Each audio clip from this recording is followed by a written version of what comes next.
Samahan nyo nga kami ngayong araw na to. Pet stroller for large breed is meron na tayo niyan. Nagulat nga ako dito guys kasi sobrang laki ng gulong niya kasing laki na ng mukha ko. Diyos ko day. Super easy na nga din pala ma-assemble ito guys. Ilalagay nyo lang tong lock tapos isunod nyo na yung 4 na gulong. Next naman is yung 2 bakal sa gilid. Itataas nyo lang siya guys tapos ilalagay nyo na yung pinaka-handle niya sa likod. Kapag naman ifo-fold na mga mima, alisin nyo ulit yung handle tapos saka nyo ibababa yung 2 nasa gilid na bakal. Kaya naman easy to assemble at easy to fold talaga siya. Grabe guys, 42 kilos na po ang max capacity nito. Pwede din naman to sa mga small breed kung gusto nyo talaga malawak yung space nila. Breathable na nga din pala to guys kasi meron na siyang mesh sa gilid, sa harap, sa unahan at sa taas. At meron na nga din pala siyang kasama na isang leash cord para in case natatalon or lalabas yung mga fur babies nyo sa stroller is hindi sila makakalabas dahil nakatali sila. Di-zipper na nga din pala guys yung mga window nito sa harap na 2, sa taas na isa, tapos sa likod ay isa din. At kung nakastay lang kayo sa iisang place or nakatambay kayo mga mima, ibaba nyo lang itong nasa likod para hindi siya umandar tapos itataas nyo lang ulit para umandar. Ito na yung pinaka-affordable na large pet stroller para sa ating mga fur babies. Ilalagay ko na lang sa yellow basket. Kung naghahanap kayo ng pet stroller for your small to medium breed, eto na yun. Pag dumating na nga pala to sa inyo, ay super dali lang i-assemble. Ilagay nyo lang yung 4 na gulong, tapos ilagay nyo na yung bottle holder. O diba, ready to use na, hilahin nyo lang yung handle para ma-open siya. May kasama na nga din pala to na 2 leash cord. Available to sa 4 colors, black, gray, pink, at blue. Pagdating naman sa gulong niya is naka 360 rotation na nga pala ito. Pwede nyo nga din pala i-cover to sa harap or sa likod, di-zipper lang yung lock niya. Sa likod naman is may mini pocket siya na pwede kayo maglagay ng treats, diaper, tissue, wipes, at kung ano pa. In case na pala nakatambay kayo or nakastay lang kayo sa isang lugar, is pwede nyo pala i-lock yung gulong niya sa likod. Baba nyo lang yung color red para ma-lock, tapos kapag itataas nyo na, is doon na siya aandar. Max capacity nito is 15 kilos. Kapag ifo-fold naman, is silahin nyo lang itong 2 nasa gilid, tapos ibaba nyo lang yung pinaka-handle. O diba, ang dali lang ma-fold at ma-assemble, pwede nyo siya buhatin or hilahin.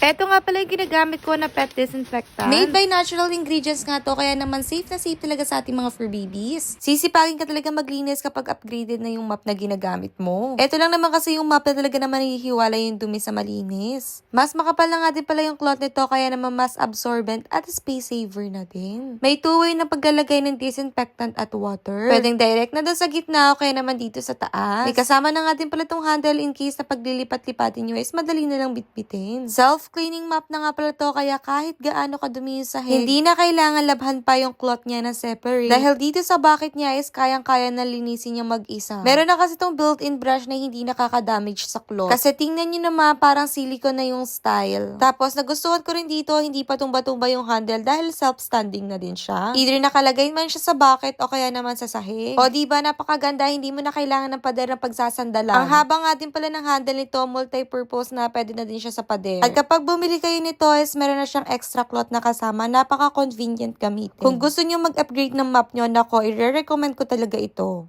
Katabi ko lagi matulog yung mga fur babies ko, kaya kung katabi nyo rin ng mga fur babies nyo, nako, kailangan nyo to. Every 2 days or every magpapalit kami ng bedsheet is binavacuum ko yung kama. At saka mga unan. Ito nga palang Perry Smith vacuum yung gamit ko kasi sobrang lakas niya makahigop. At sa digital screen na to is madedetect niya nga kung may nahihigop siyang mga mites. At isa pa sa kinagandahan dito is may UV light na to. Kaya naman, masawa patay nila yung mga mites or bacteria. Akala talaga natin malinis, pero tingnan nyo, napakadami ng nahihigop. Kaya kung kayo miss na for babies or kids, kailangan nyo to. Ang sarap-sarap talaga matulog kapag bago yung bedsheet, no? May nabili nga ako dito sa TikTok. Tingnan nyo naman, napaka-cute ng bedsheet ko at hindi ko akalain na ang kapal niya. Bali, pwede kayo umorder pa dito ng extra pillow in case na 4 yung unan nyo. Ang size nga pala nito is double, tapos may kasama na nga pala siyang 2 pillowcase. Nag-additional lang ako ng kumot, wala silang queen size, kaya naman king size yung binili ko. Kaya sa mga stitch lover dyan, nako, magugustuhan nyo to, napakaganda. Ilalagay ko na lang sa yellow basket. After nga nila mapaligo biduan, syempre, meron ako rewards na bibigay sa kanila dahil i-groom ko sila. Syempre, kailangan natin bigyan ng reward yan para maging good boy and good girl. Hindi pa nga nagsisimula, tingnan nyo naman, sarap na yung dalawa. Syempre, bago tayo mag-start, unbox muna natin tong ating bagong pang-groom. Alam nyo, kaysa pumunta ako sa groomer, ako nalang magugupit kasi mas mura pa. 400 plus lang to, tapos ilang beses mo pong magagamit. 3-in-1 pet hair clipper na nga to, removable nga yung pinaka-blade niya. Meron na nga pala tong nail clipper, meron na din siyang foot hair cutter at saka shaving head. Easy to remove and easy to install lang. One click nyo nga lang pala yung button dyan, tapos start nyo na sila i-groom. Meron na nga din pala kasama yan na Type-C charger, fast charging at long battery life.